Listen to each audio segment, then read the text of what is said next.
Hello, Waheguru ji ਕਾ ਖਾਲਸਾ, ਵਾਹਿਗੁਰੂ ਜੀ ਕੀ ਫਤਿਹ। ਅੱਜ ਅਸੀਂ ਉਸ ਜਗ੍ਹਾ 'ਤੇ ਖੜ੍ਹੇ ਹਾਂ ਜਿੱਥੇ ਸਾਡੇ ਸਲਤਨਤ ਦੇ ਆਖਰੀ ਰਾਜਾ ਮਹਾਰਾਜਾ ਦਲੀਪ ਸਿੰਘ ਦੀ ਜਗ੍ਹਾ ਦੇ ਉੱਤੇ ਜਿੱਥੇ ਉਹਨਾਂ ਨੂੰ ਦਫਨਾਇਆ ਗਿਆ, ਉਹਨਾਂ ਦੀ ਵਾਈਫ ਨੂੰ, ਮਿਸਿਜ ਨੂੰ, ਉਹਨਾਂ ਦੇ ਬੱਚਿਆਂ ਨੂੰ। ਅਸੀਂ ਉਸ ਜਗ੍ਹਾ 'ਤੇ ਖੜ੍ਹੇ ਹਾਂ ਅਤੇ ਕੱਲ੍ਹ ਨੂੰ ਇਹਨਾਂ ਨੂੰ ਸ਼ਰਧਾਂਜਲੀ ਦੇਣ ਲਈ ਕੱਲ੍ਹ ਨੂੰ ਇਸ ਜਗ੍ਹਾ 'ਤੇ ਆਪਾਂ ਮੇਲਾ ਵੀ ਲਾ ਰਹੇ ਹਾਂ। ਅਤੇ ਸਾਨੂੰ ਇਸ ਸਿੱਖ ਇਤਿਹਾਸ ਦਾ ਆਖਰੀ ਮਹਾਰਾਜ ਤੋਂ ਬਹੁਤ ਕੁਝ ਸਿੱਖਣ ਦੀ ਜ਼ਰੂਰਤ ਵੀ ਆ। ਇਤਿਹਾਸ ਵੀ ਰਿਪੀਟ ਹੋ ਰਿਹਾ ਕਿ ਇੱਕ ਮਹਾਰਾਜੇ ਨੂੰ, ਇੱਕ ਸਿੱਖ ਸਰਦਾਰ ਨੂੰ ਇੱਥੇ ਇੱਕ ਚਰਚ ਦੇ ਵਿੱਚ ਲਿਆ ਕੇ ਇਹਨੂੰ ਕ੍ਰਿਸਚੀਅਨਾਂ ਵਾਂਗ ਦਫਨਾਇਆ ਗਿਆ। ਇਹਦਾ ਬੈਕਗਰਾਊਂਡ ਕੀ ਹੈ, ਇਹ ਵੀ ਬਹੁਤ ਪੜ੍ਹਨ ਦੀ ਬੜੀ ਜ਼ਰੂਰਤ ਆ। ਆਉਣ ਵਾਲੇ ਸਮੇਂ ਦੇ ਵਿੱਚ ਅਸੀਂ ਇਹਨੂੰ ਦੇਖੀਏ, ਸਮਝੀਏ ਅਤੇ ਇਸ ਮੇਲੇ ਨੂੰ ਹੋਰ ਵੀ ਆਪਾਂ ਵੱਡਾ ਕਰਨ ਦੀ ਕੋਸ਼ਿਸ਼ ਕਰੀਏ ਤਾਂ ਕਿ ਆਉਣ ਵਾਲੀਆਂ ਜਨਰੇਸ਼ਨਾਂ ਦੇ ਵਿੱਚ ਸਾਡਾ ਇਹ ਸੁਨੇਹਾ ਜਾਵੇ ਕਿ ਸਾਡੇ ਆਖਰੀ ਮਹਾਰਾਜੇ ਨਾਲ ਕਿਹੋ ਜਿਹਾ ਸਲੂਕ ਹੋਇਆ ਕਹਿ ਲਓ, ਜਾਂ ਉਹਨਾਂ ਦਾ ਕਿਹੋ ਜਿਹਾ ਵਾਤਾਵਰਨ ਬਣਾ ਦਿੱਤਾ ਕਿ ਉਹਨਾਂ ਨੂੰ ਇੱਕ ਚਰਚ ਦੇ ਵਿੱਚ ਦਫਨਾਉਣ ਤੱਕ ਦੀ ਜ਼ਰੂਰਤ ਹੋ ਗਿਆ। ਇਹੀ ਮੈਸੇਜ ਆ, ਵੱਧ ਤੋਂ ਵੱਧ ਸਾਡੇ ਇਤਿਹਾਸ ਨੂੰ ਉਹਨੂੰ ਪੜ੍ਹੋ ਅਤੇ ਆਉਣ ਵਾਲੀ ਜਨਰੇਸ਼ਨ ਨੂੰ ਅਸੀਂ ਸਹੀ ਅਤੇ ਵਧੀਆ ਇਤਿਹਾਸ ਬਾਰੇ ਦੱਸੀਏ। ਅਤੇ ਆਉਣ ਵਾਲੀ ਜਨਰੇਸ਼ਨ ਨੂੰ ਵੀ ਇਹੀ ਆ ਕਿ ਇਹਦੇ ਵੱਲ ਧਿਆਨ ਦਿਓ ਕਿ ਸਾਡਾ ਜਿਹੜਾ ਪਤਨ ਹੋਣ ਜਾ ਰਿਹਾ ਸਿੱਖ ਇਤਿਹਾਸ ਵੱਲ ਨੂੰ, ਆਖਰੀ ਮਹਾਰਾਜ ਨੂੰ, ਅਸੀਂ ਇਸ ਨੂੰ ਜਿੰਦਾ ਰੱਖੀਏ, ਇਹਦੇ ਨਾਲ ਰਹੀਏ, ਆਉਣ ਵਾਲੀਆਂ ਨਸਲਾਂ ਵੀ ਇਹਨੂੰ ਯਾਦ ਰੱਖਣ। ਵਾਹਿਗੁਰੂ ਜੀ ਕਾ ਖਾਲਸਾ, ਵਾਹਿਗੁਰੂ ਜੀ ਕੀ ਫਤਿਹ। ਸਤਿ ਸ਼੍ਰੀ ਅਕਾਲ ਜੀ। ਵਾਹਿਗੁਰੂ ਜੀ ਕਾ ਖਾਲਸਾ, ਵਾਹਿਗੁਰੂ ਜੀ ਕੀ ਫਤਿਹ। ਮੈਂ ਜਸਦੀਪ ਸਾਗਰ, ਮੈਂ ਸਪੈਸ਼ਲ ਇੰਡੀਆ ਤੋਂ ਇੱਥੇ ਆਇਆ ਅਤੇ ਜਦੋਂ ਵੀ ਇੰਗਲੈਂਡ ਆਉਣਾ ਤਾਂ ਇੱਥੇ ਜ਼ਰੂਰ ਆਉਣਾ। ਇੱਥੇ ਆ ਕੇ ਮਹਿਸੂਸ ਹੁੰਦਾ ਕਿ ਸਿੱਖ ਇਤਿਹਾਸ ਦਾ ਪਤਨ ਕਿੱਦਾਂ ਹੋਇਆ, ਕਿਹਨਾਂ ਹਾਲਾਤਾਂ 'ਚ ਹੋਇਆ, ਕੌਣ ਜ਼ਿੰਮੇਵਾਰ ਨੇ ਇਹਨਾਂ ਦੇ, ਕਿਸ ਤਰ੍ਹਾਂ ਮਹਾਰਾਜਾ ਦਲੀਪ ਸਿੰਘ ਨੂੰ ਇੱਥੇ ਲਿਆ ਕੇ ਰੱਖਿਆ ਗਿਆ 62 ਮਾਈਲਸ ਦੀ ਸਟੇਟ ਦੇ ਵਿੱਚ। ਇਸ ਸਟੇਟ ਦੇ ਵਿੱਚ ਉਹਦੇ ਨਾਲ ਕੀ ਕੁਝ ਵਾਪਰਿਆ, ਇਹ ਸਾਰਾ ਇੱਕ ਪੜ੍ਹਾਈ ਦਾ ਵਿਸ਼ਾ ਹੈ, ਇੱਕ ਰਿਸਰਚ ਦਾ ਵਿਸ਼ਾ ਹੈ।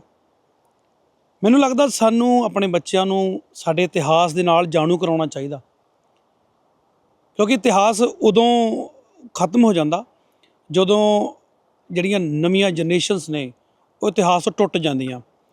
ਇੰਗਲੈਂਡ ਦੇ ਵਿੱਚ ਵੀ ਰਹਿੰਦੇ ਬਹੁਤ ਸਾਰੇ ਲੋਕ ਨੇ, ਸਾਡੀ ਜਨਰੇਸ਼ਨ ਦੇ ਲੋਕ ਵੀ ਨੇ, ਉਹ ਤੋਂ ਪਹਿਲੇ ਲੋਕ ਵੀ ਨੇ, ਪਰ ਬਹੁਤ ਸਾਰੇ ਲੋਕਾਂ ਨੂੰ ਇਸ ਜਗ੍ਹਾ ਦਾ ਪਤਾ ਹੀ ਨਹੀਂ। ਮੈਂ ਵੀ ਕਾਫੀ ਲੰਬਾ ਸਮਾਂ ਇੰਡੀਆ ਤੋਂ ਇੰਗਲੈਂਡ ਆ ਰਿਹਾ, ਪਰ ਮੈਨੂੰ ਵੀ ਨਹੀਂ ਸੀ ਪਤਾ।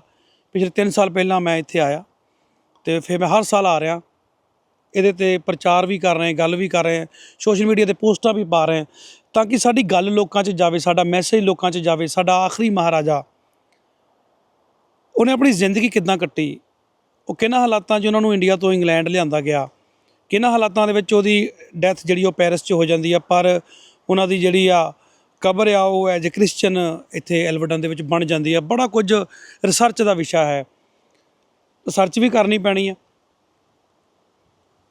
ਆਪਣਾ ਇਤਿਹਾਸ ਵੀ ਸੰਭਾਲਣਾ ਪੈਣਾ, ਆਪਣੇ ਬੱਚਿਆਂ ਨੂੰ ਇਤਿਹਾਸ ਨਾਲ ਜੋੜਨਾ ਵੀ ਪੈਣਾ। ਇਹ ਮੇਲਾ ਜਿਹੜਾ ਕਲਚਰ ਡਾਈਵਰਸਿਟੀ ਪ੍ਰੋਜੈਕਟ ਵੱਲੋਂ ਇੰਗਲੈਂਡ ਵੱਲੋਂ ਕਰਵਾਇਆ ਜਾ ਰਿਹਾ, ਇਹ ਕਰਵਾਉਣ ਦਾ ਮਕਸਦ ਹੀ ਸਿਰਫ ਇੰਨਾ ਹੈ ਕਿ ਸਾਡੀ ਜਨਰੇਸ਼ਨ, ਸਾਡੇ ਜਿਹੜੇ ਲੋਕ ਆ, ਸਾਡੇ ਪੰਜਾਬੀ ਕਮਿਊਨਿਟੀ ਆ ਕੇ ਇਤਿਹਾਸ ਨਾਲ ਜੁੜਨ, ਸਪੀਚਾਂ ਸੁਣਨ, ਤੁਹਾਨੂੰ ਪਤਾ ਲੱਗੇ ਅਸੀਂ ਕਿੱਥੋਂ ਆਏ ਹਾਂ ਅਤੇ ਸਾਡੇ ਨਾਲ ਕੀ ਹੋ ਰਿਹਾ। ਇਤਿਹਾਸ, ਕਿਉਂਕਿ ਰਸੂਲ ਹਮਜ਼ਾ ਤੋਂ ਉਹਨੇ ਲਿਖਿਆ ਮੇਰਾ ਦਾਗਿਸਤਾਨ ਕਿਤਾਬ ਦੇ ਵਿੱਚ ਕਿ ਆਪਣੇ ਇਤਿਹਾਸ ਨੂੰ ਗੋਲੀ ਨਾ ਮਾਰੋ ਵਰਨਾ ਭਵਿੱਖ ਤੁਹਾਨੂੰ ਤੋਪ ਨਾਲ ਫੁੰਡੇਗਾ। ਇਸ ਲਈ ਆਪਣੇ ਇਤਿਹਾਸ ਨੂੰ ਗੋਲੀ ਨਾ ਮਾਰੀਏ, ਇਤਿਹਾਸ ਨੂੰ ਪੜ੍ਹੀਏ, ਜਾਂਚੀਏ, ਪਰਖੀਏ ਅਤੇ ਉਹ 'ਤੇ ਸਵਾਲ ਜ਼ਰੂਰ ਕਰੀਏ। ਇੰਨੇ ਸ਼ਬਦਾਂ ਨਾਲ ਮੈਂ ਤੁਹਾਡੇ ਤੋਂ ਵਿਦਾ ਲੈਂਦਾ।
Thank you, Rav, for that introduction. And obviously, I've got to say about Rav, he runs a little history of the Sikhs.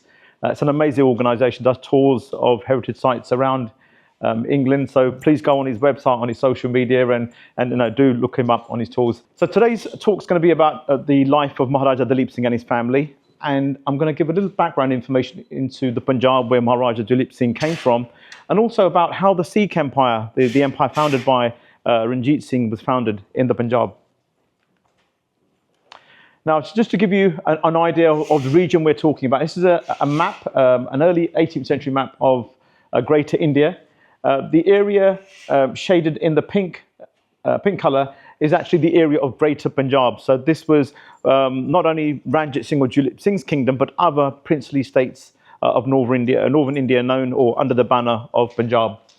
And if we look in detail, the red outline shows the kingdom that Ranjit Singh, Dalip Singh's father, had carved for himself, which was founded in 1799, and he held this kingdom for around 50 years. And just to give you a modern concept, the blue line we see going through the Punjab, that is the line of partition. So this is the line that was created in 1947 when Pakistan was formed and India became independent. And as we can see, around 60 to 65% of the territory of Punjab went into Pakistan.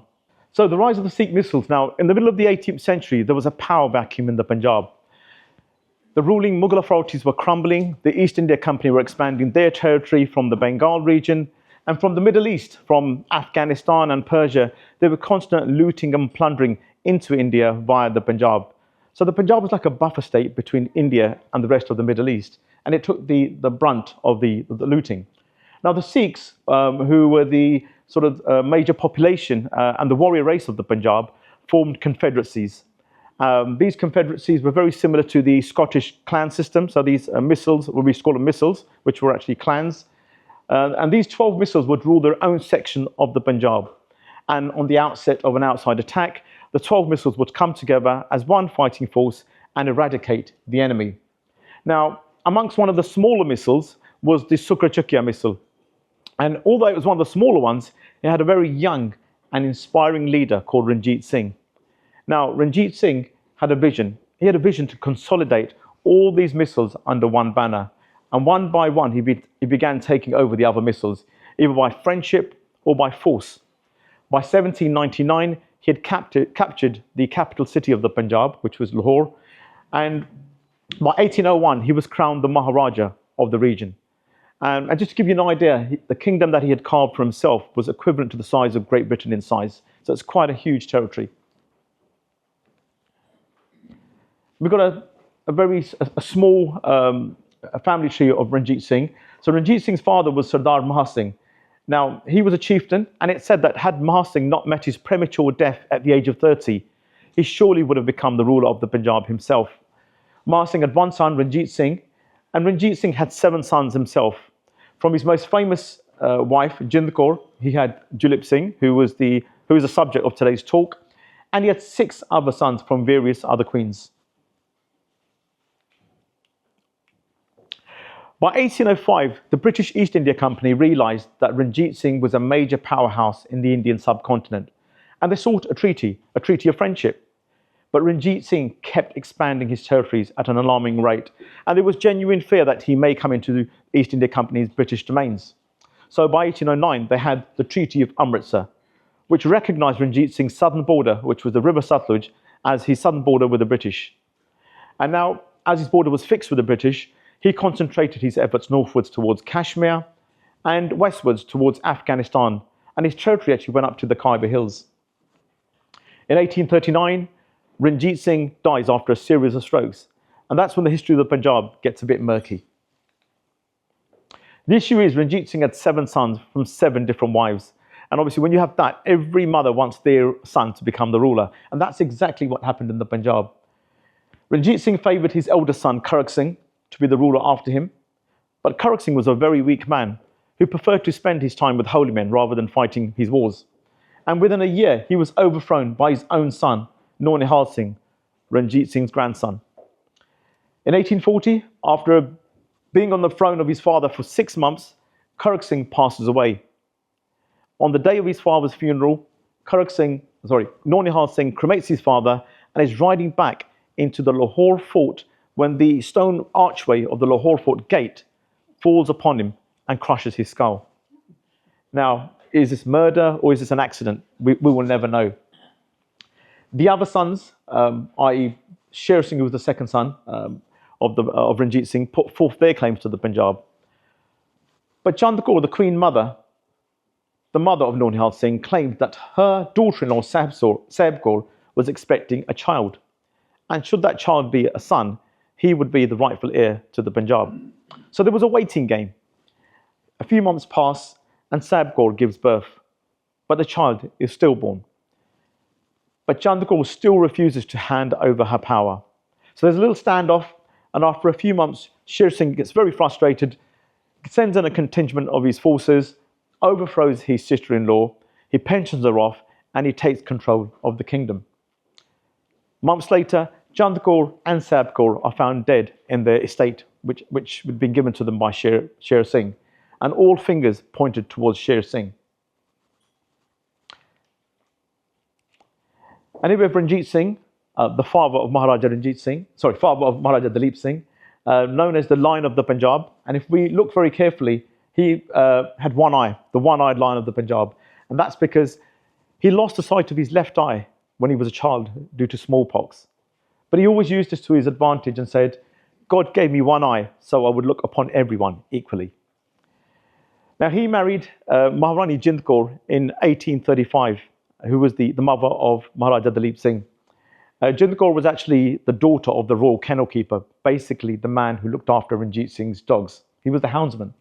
And as a child, it said, Manna Singh, the houndsman, would carry his young daughter around the Maharaja. He would carry his daughter on his shoulders and run around the Maharaja, telling the Maharaja that he should marry his beautiful daughter as she will make the old Maharaja young again. And for years, Ranjit Singh ignored his houndsman. But when she grew up, he saw how beautiful Jind Kaur was, and he married her in 1835.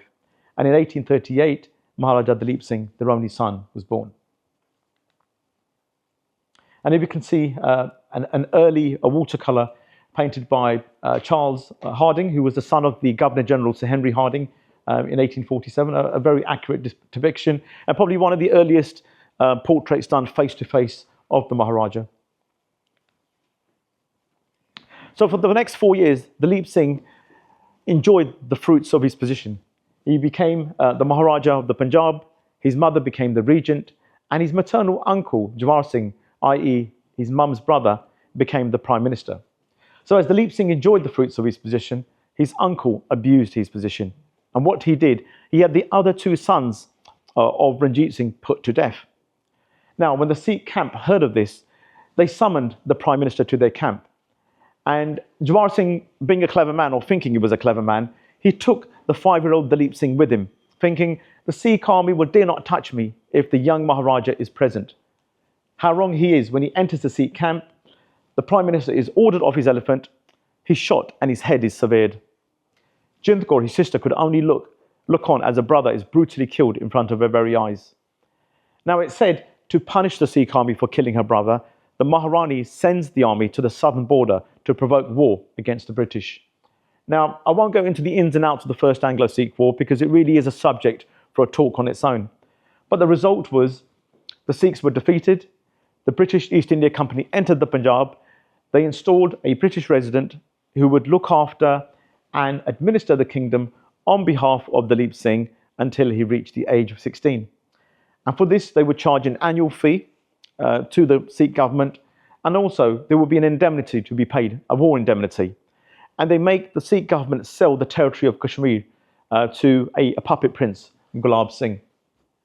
So a whole array of changes start happening around the Punjab.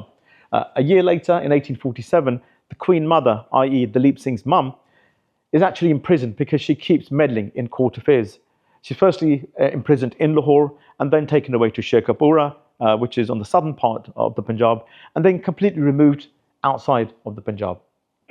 In 1848, we have a small outbreak in the Punjab of some section of the Sikh army. And there were two reasons for this outbreak. The first reason was that the Sikh army was very angered that the Queen Mother had been imprisoned. And secondly, they believed that the British East India Company were really here to stay, and they were not going to hand back power when Dalip Singh reached the age of 16. Now, this small skirmish in the province of Multan could have quite easily been crushed by the then Governor General, Lord Dalhousie. But Lord Dalhousie let this skirmish escalate into a full-scale war. So this would give him the perfect excuse to send in the heavy artillery, blame the Sikhs for breaking the treaty of the First Anglo-Sikh War, and he can punish them by annexing the territories to British India. And this is something that Maharaja Dalip Singh fought throughout his life with the India Office. He said, look, I was only a child of 8 or 9 years old when a section of my soldiers revolted. My main army even assisted the British soldiers in crushing this rebellion. But thus, you punished me and my men, and you removed me from the Punjab and removed me from the Kingdom of Punjab. So in 1849, the Punjab is annexed. Maharaja Dalip Singh has to sign away for all rights to the throne of the Punjab for himself and his heirs. In return, he's allowed to keep the title of Maharaja, and for this he will be given a pension of no less than 40 and no more than £50,000 per annum. And we have some illustrations, contemporary illustrations from that time. We can see Dalip Singh, after the defeat of his army in 1846, after the First Anglo-Sikh War, meeting the British resident, British Governor General Sir Henry Harding, after the defeat of his forces. And on the left, we have one of the first or the earliest known photograph of Maharaja Dalip Singh, which was probably around 1848-49, photographed by an amateur photographer called John McCosh, who was an amateur photographer in the British Indian Army. And on the right, we have a portrait done by Lady Helen Mackenzie, who was the wife of a senior general in the British Indian Army. And in her memoirs, she actually has real deep affection for Dalip Singh, and she really feels for the way he has been treated. And here we have Sir John Logan, who was a Scottish army surgeon in the British Indian Army. But the East India Company felt that Logan could better serve his nation by becoming a father-like guardian to the young Maharaja Dalip Singh. It would be Logan's duty now to bring up Dalip Singh as a fine young Englishman. He would be educated and schooled under the supervision of Sir John Logan. And Sir John Logan's first duties was to take the Maharaja away from the Punjab. And they took him to a place called Fatehgarh Cantonment, which was basically an establishment for the wives and children of European officers serving in India. And here the Maharaja was completely surrounded by young English boys of his own age and completely cut off from his countrymen. And during these 4 years in Fatehgarh Cantonment, he was taken on various excursions. He would visit the Taj Mahal in Agra. He would see the Red Fort at Delhi. And the summer months would be spent in Mussoorie. It's a hill station near Delhi, where this watercolour of P.C. French was painted in 1852, showing the Maharaja on horseback. And at Mussoorie, in the small territory of Landor, the Maharaja was kept at Castle Hill. And this is a sort of an early 19th century photograph. I tried to photograph the building now, but it's a military zone, so you can't really go near the building where Dalip Singh stayed during that time. But during his time in Mussoorie and in Fatehgarh, the Maharaja began showing a genuine interest of the Christian religion. When Sir John Logan was actually going to Calcutta to bring his wife, who had travelled all the way from England, he found out that Dalip Singh had secretly asked for a copy of the Bible from one of the Brahmins that were working in the cantonment. And he'd studied this Bible. And when Sir John Logan came back, he told Sir John Logan that now he wished to become a Christian. Sir John Logan was really shocked. He asked for an investigation that how this Bible was obtained, because he didn't want to be seen as he was interfering in the Maharaja's faith. He told the Maharaja that he should take a sabbatical. He should think about it carefully, take a year out, and then come and talk to him after a year or two, after he's had consideration of what he actually wants to do in terms of his faith. We also recently discovered this sketch in an album belonging to Sir John Logan, which actually marked the Maharaja's first sketch, and which was in 1853. And whilst he was in Mussoorie in the summer of 1853, the British artist George Beechey was resident in the hill station, and he painted the Maharaja in this beautiful oil painting. And many of you will notice this painting is now on display at the Ancient House Museum. During this time, the Maharaja was actually given permission to travel to England by the Governor-General, Lord Dalhousie. So Sir John Logan felt this painting would be an ideal parting gift to give to the Governor-General as a thank you for giving permission to travel to England.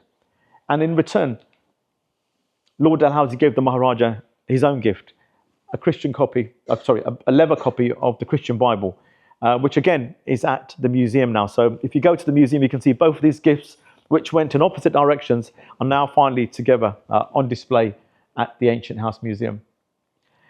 Now, by this time, Dalip Singh had lengthy conversations with Sir John Logan, and it was decided that the Maharaja was now ready to become a Christian. And within the confines of his household in Fatehgarh, the Maharaja was baptized as a Christian. In 1854, he travelled to England.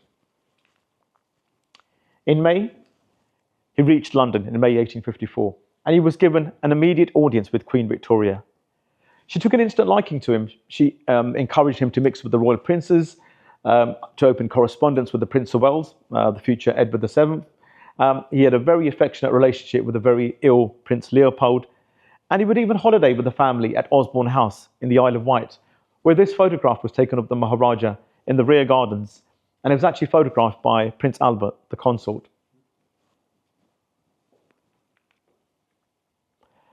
The Queen had one of her favourite artists, her family artists, Franz Xavier Winterhalter, paint the Maharaja in this beautiful full-length oil painting.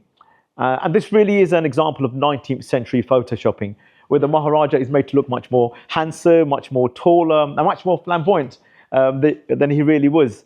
The actual artist actually thought Dalip Singh would grow into this height later in life, but sadly after the age of 15, the Maharaja never did grow, and he was quite short. So the portrait is actually it's not an accurate depiction of the Maharaja and his height. And here we can see the portrait hanging in Osborne House in the Indian Gallery next to a portrait of Prince Victor, who was the Maharaja's eldest son.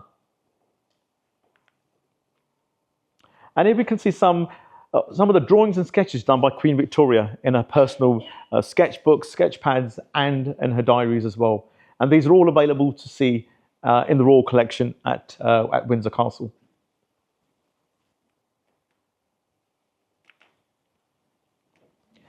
Here we can see the Maharaja featured in the Illustrated London News, announcing that Dalip Singh is here on an educational trip.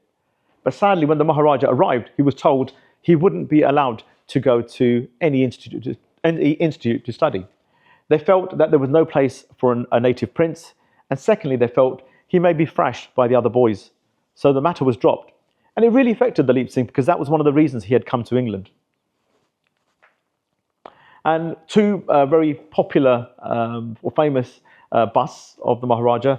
The one on the left was commissioned by Queen Victoria, sculptured by Baron Marochetti.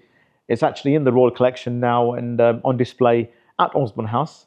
And the one on the right is quite famous. It was when the Maharaja went on a continental tour to Rome, and the resident English sculptor John Gibson was in town, and Lady Logan commissioned this bust of Dalip Singh.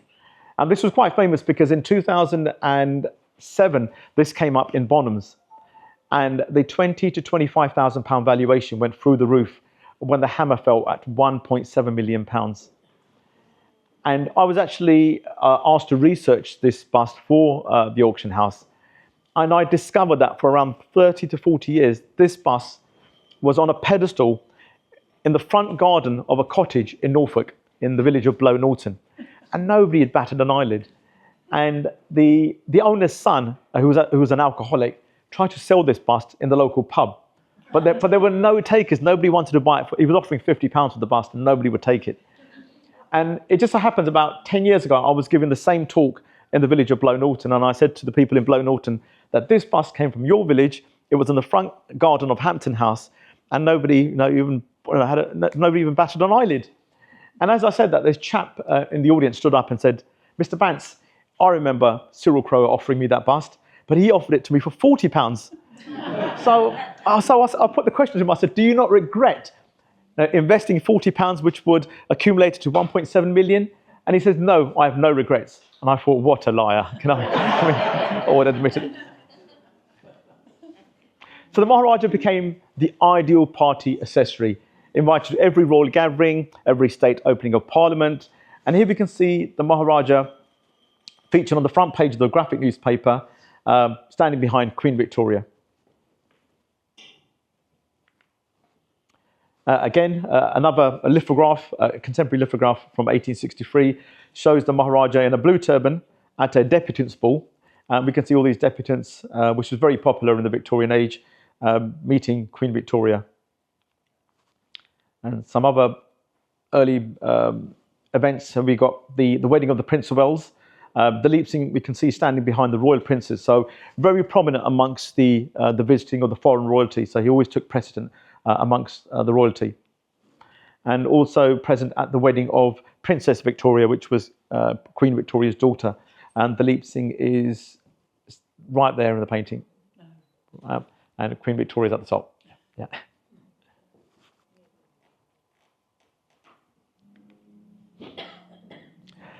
So by 1856, the Leipzig wanted to go back to India because he wasn't allowed to study in England. But Sir John Logan informed him that the Indian Mutiny had started. And if he went back, his own life might be in danger. So first of all, a permanent residence was taken for him in London at Roehampton. And they also took the Maharaja to a continental trip to Europe, just to sort of divert his attention. And that's when the marble bust of the Leipzig by John Gibson was commissioned. So John Logan also took the Maharaja to his native Scotland, it's actually sounds Menzies Castle, but it's Ming's Castle, and it's in Aberfeldy and Weem. And here the Maharaja was initiated into grouse shooting, and he actually became one of the finest shots in the country. I believe the third best after the Prince of Wales. As the Maharaja's residence was going to be more permanent, an estate was rented from the Earl of Mulgrave in Whitby in North Yorkshire. And it's said at Mulgrave, the Maharaja used to ride his elephants along the coastline. And it's still heard about in the town today. They still talk about the Maharaja's elephants. In 1861, the Maharaja had an urge to meet his mother. He discovered that after she was imprisoned by the British, she had actually escaped from the stronghold that she was placed under and travelled through thousands of miles of forests and went to the court of Nepal, where the king of Nepal had given her sanctuary. He had given her a small house to live in, a small pension, and where she had set up a girls' school and was living a very quiet life. The Leipzig actually sent a letter through a native travelling banker to his mother, but the letter was intercepted by British intelligence. But the British felt now that the Maharani was old, she was frail, and she was virtually blind, and there would be no danger to allow mother and son meeting up. So in January 1861, the Leipzig travels out to India. He's not allowed to go to the Punjab, so he goes right to the west coast of Bengal, to Calcutta, and at Spencer's Hotel, he meets his mother after a period of 13 and a half years apart. A very emotional trip, but it also happens that the Sikh army, which is now part of the British Indian Army, is returning back from the China War. And rumours start gathering that the Maharaja is in town. And thousands of Sikh soldiers began gathering outside the hotel, chanting the Maharaja's name, telling him that they are behind him. The East India Company or the British authorities become alarmed. They tell the Maharaja, for the security of the empire, he must go back to England. And if he wished, he could take his mother with him. Now, the Leipzig was more than happy because he had spent 13 and a half years without his mother. And Jinder was happy because when she escaped to Nepal, her casket of valuable jewels, around 300 items of very valuable jewels and gold, was confiscated by the British East India Company. And that would only be returned if she chose to live in a place which was sanctioned by the India Office. So mother and son travelled back on the SS Ceylon. The Maharani actually had a really good voyage back, but it said that the Leipzig was seasick all the way back. But from the ship, he actually telegrammed Sir John Logan, and he told Logan that he should find him a house for his mother in London, because as soon as he's landed in England, he wants the doctors to have a look at his very frail mother. So Sir John Logan found a property at Lancaster Gate, which was actually 2 doors away from his own residence. And here the Maharani was checked over, And the Maharaja had George Richmond, one of his sort of favourite artists, paint Maharani Jind Kaur in this beautiful oil painting, and it's it's probably the most accurate image we have of the Maharani. And it just so happens that this portrait is currently on display at Kensington Palace. The exhibition on the princesses of Lahore, or the princesses of Punjab, which will be running till November. And this portrait especially come from San Francisco, and is on display for the next 4 months. But the Maharani stayed in London for around 18 months. But in 1863, after only 18 months of meeting her son, the Maharani passed away. 2 months later, the Maharaja lost another parent, Sir John Logan, who had been ill for some time.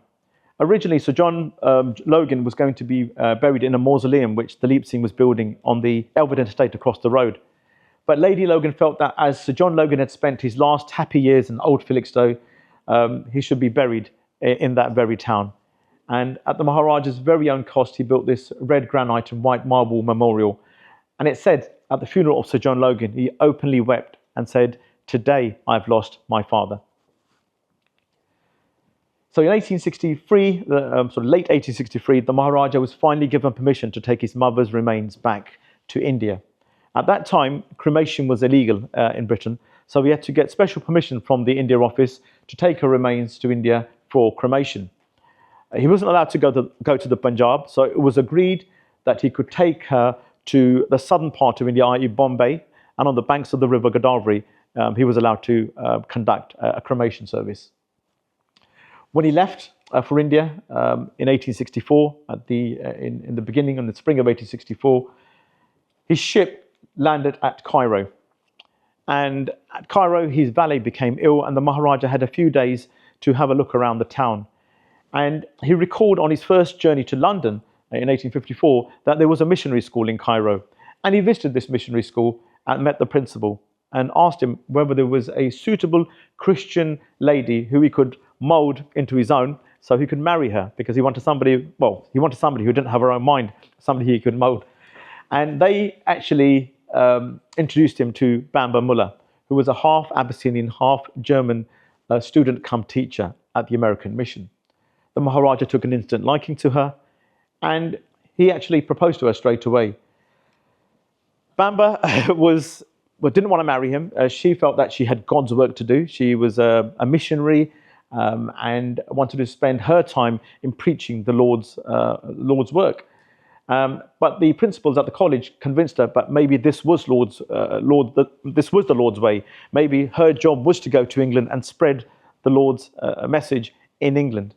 So she finally agreed, and the Leap Singh told the teachers and the principal to prepare his new bride for marriage.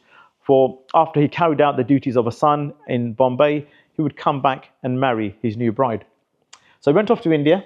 He came back 3 months later, and in June 1864, he married Bamba Mullah in Alexandria at the British consulate.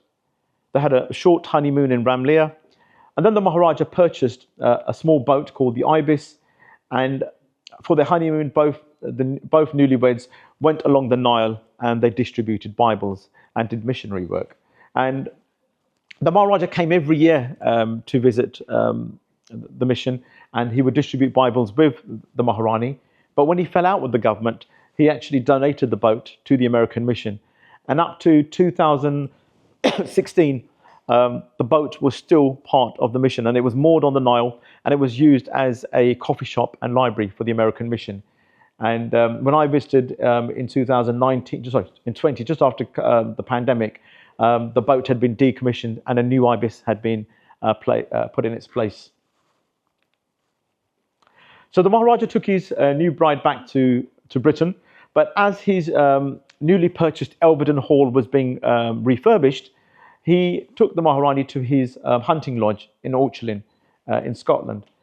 The Maharani was expecting a child, and in August of 1865, she gave birth to a baby boy. But sadly, that child died after 2 days. And the grief-stricken couple had a very small and private funeral within the confines of Kenmore Church, which was down from the road from Auchlin House.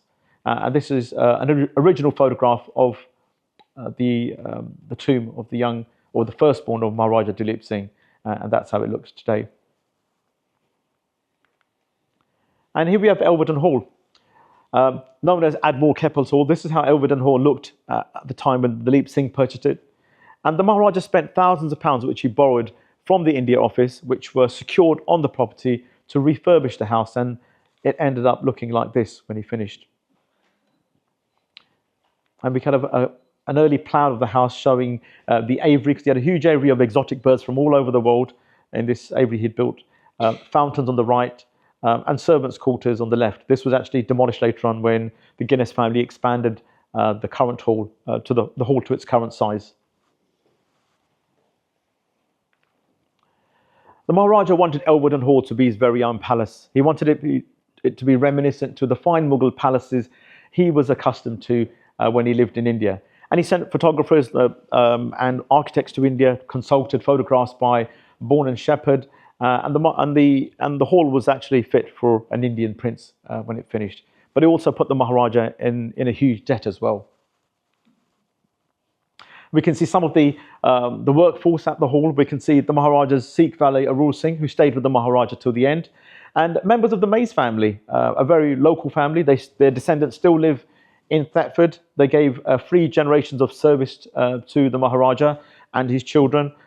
James Mays was the head gamekeeper.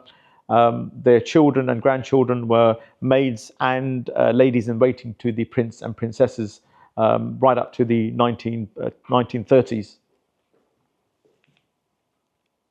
And here we can see Maharaja Dalip Singh with the Prince of Wales, later Edward VII, who would visit regular to have shooting parties, grand shooting parties at Elverton Hall. He came in 1871 and then again in 1872. And then one of the major parties was the 1876 shooting party with the Prince of Wales, which was famous, and it's all in many of the record books and shooting books of the time, where the Prince of Wales actually wrote back to his equerry in London and said, "We had the most extraordinary good day shooting, having killed on close 6,000 head, 4,500 of which were pheasants." So you can imagine the sort of birds that were being killed at that time. But a good season at Elverton was around 30,000 head. The ladies too had their parties, and we can see Maharani Bamba at a tennis party at Elverton, and her 2 sons, Frederick and Victor Dalip Singh. And as the family moved into Elverton, the house began to fill with children. And here we can see 5 of the 6 children. The elder son, Victor, Frederick sitting down, Bamba on the right, on the front is Catherine, and little Sophia Dalip Singh seated with her mother. The 6 children, Prince Victor, who was the godson of Queen Victoria. We always thought he was a bit of a waste of space because he was a failure in the army. He was a serial bankrupt. But later on, we found secret documents that he was actually involved with the Indian Republic or Indian independence movement. The Republic Army in Germany, the intelligence services found they were connecting with Victor Dalip Singh when he lived in Paris, and he wanted to help with the Indian independence movement. But because he was being watched, he told them to be very careful. Prince Frederick, who was a historian, an archaeologist, joined the Suffolk Regiment and later transferred to the Norfolk Regiment. A benefactor to Thetford, he founded the Ancient House Museum. Princess Bamba, who was the eldest daughter, she outlived her entire family, died at the age of 89 in Lahore. Princess Catherine, who led a very quiet life in Germany until her name popped up in a dormant bank account, which was released about 20 years ago, of all the accounts which the banking associations felt belonged to the victims of the Holocaust. So they were forced to give these names of dormant of Swiss bank accounts in Switzerland, and amongst those was the name of Catherine. But this revealed to us that Catherine helped many Jews escape from Nazi Germany who were heading to the camps. And many of the descendants of these families are still around today and have their own stories about how if it wasn't for the efforts of Catherine Dalip Singh, they wouldn't be around today. All the princesses were part of the women's suffrage movement, but Princess Sophia belonged to the militant wing, the suffragettes. very good friends with the Pankhurst sisters, and she was also a nurse during the First World War, where she nursed many of the Indian wounded soldiers who were stationed at the Royal Pavilion in Brighton. And Prince Edward Albert, the youngest son, who died at the age of 13 due to a subsiding of his stomach.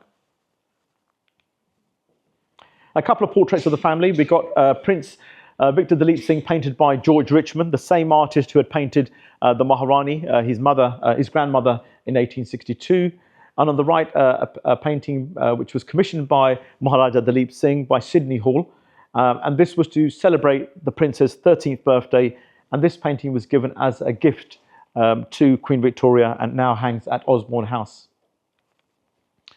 We have the three sisters, Bamba, Sophia and Catherine, in their debutants ball in May 1895.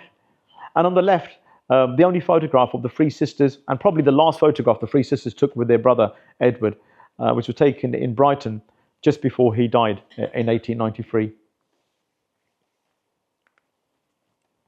And as I mentioned, Sophia was very active in nursing the wounded Indian soldiers in Brighton during the First World War. And here we can see her collecting funds for the wounded Indian soldiers.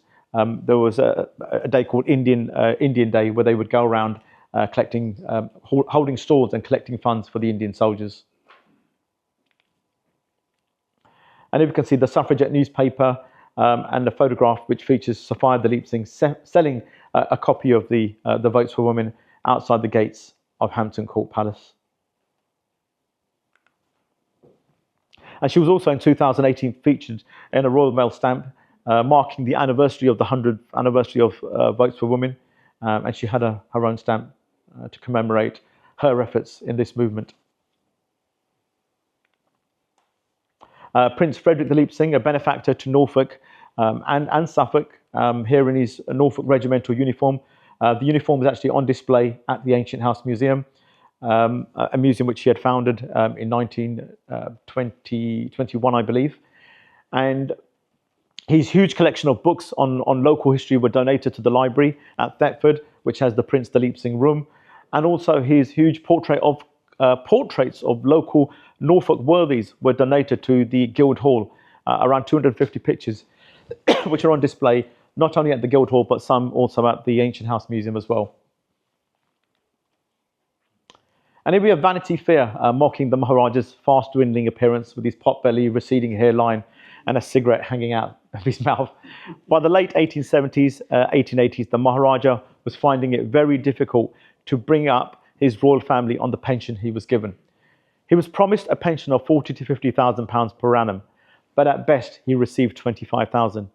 He continuously asked for an increase in his pension, but the India Office felt the pension he was receiving was more than enough.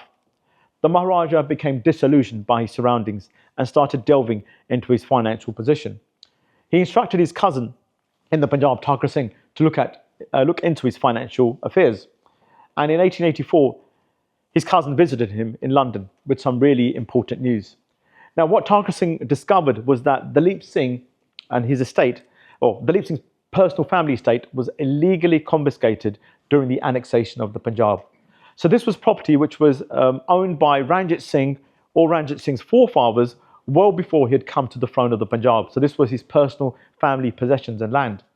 And to give you an example of the wealth, the Maharaja's family's salt mines had an annual income of £350,000 per annum.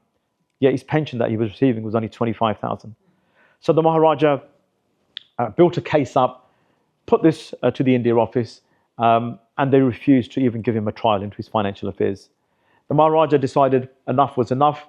He basically shut shop with Elvedon Hall. He boarded it all up. He sold all the silver, the books, all his collection, which he'd built up over the years after 20 years at Elvedon Hall.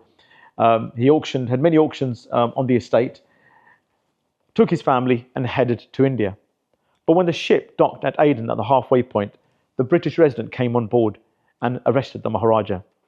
He was told, for the security of the empire, he would not be allowed to go to India. And if he did, very harsh steps would be taken against him. So the Maharaja had to come off board. He was housed in the residence, the official residence at Aden, the British residence. And to save face, the Maharaja sent his wife and his children back to England and stayed in Aden himself to have one last stand against the India office.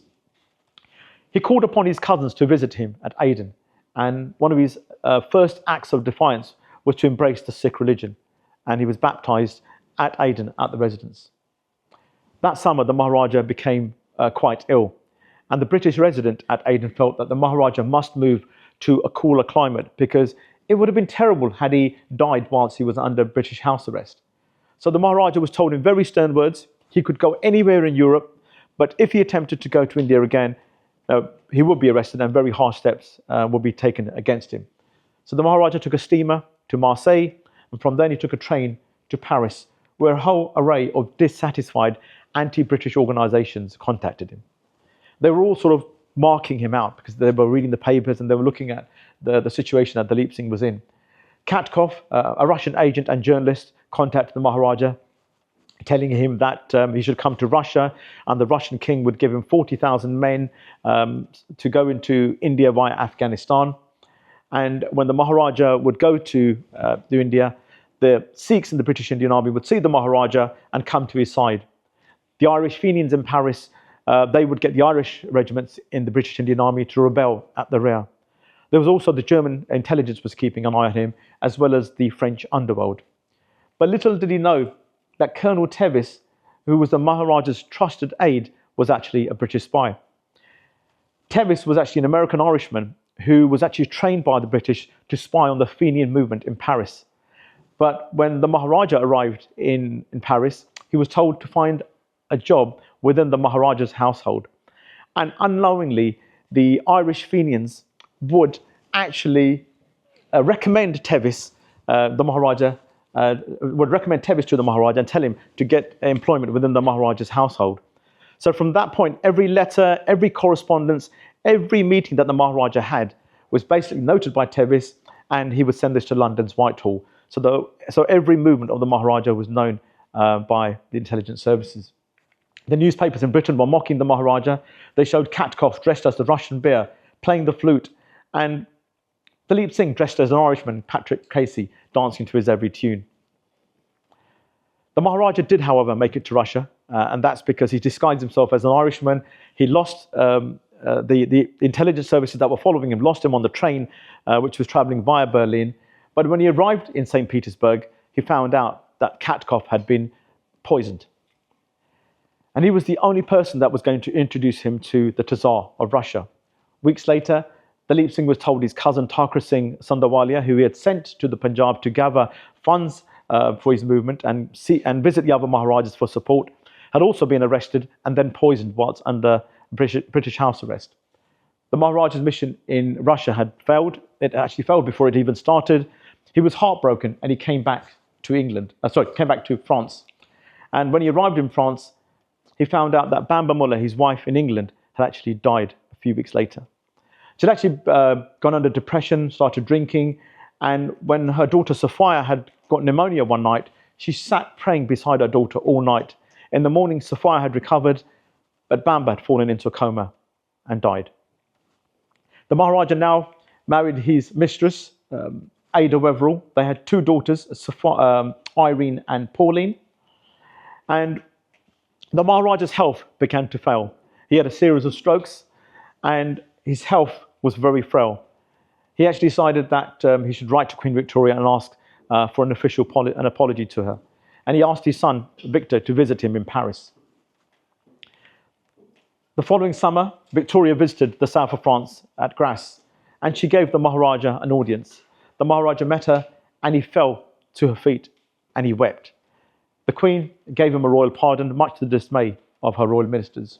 She still had an affection for her favourite Indian Maharaja.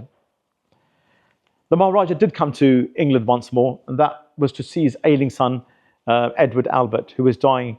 He was staying at the Albany Hotel in Hastings. The Maharaja sat beside his son, and in the palm of his hands, he put the prayer, "The Lord is my shepherd." He closed the palm of his son's hand, and he went back to Paris. Weeks later, the Maharaja suffered an apoplectic fit, and he found out that his younger son, Edward, had died. The Maharaja was too ill to even attend his son's funeral.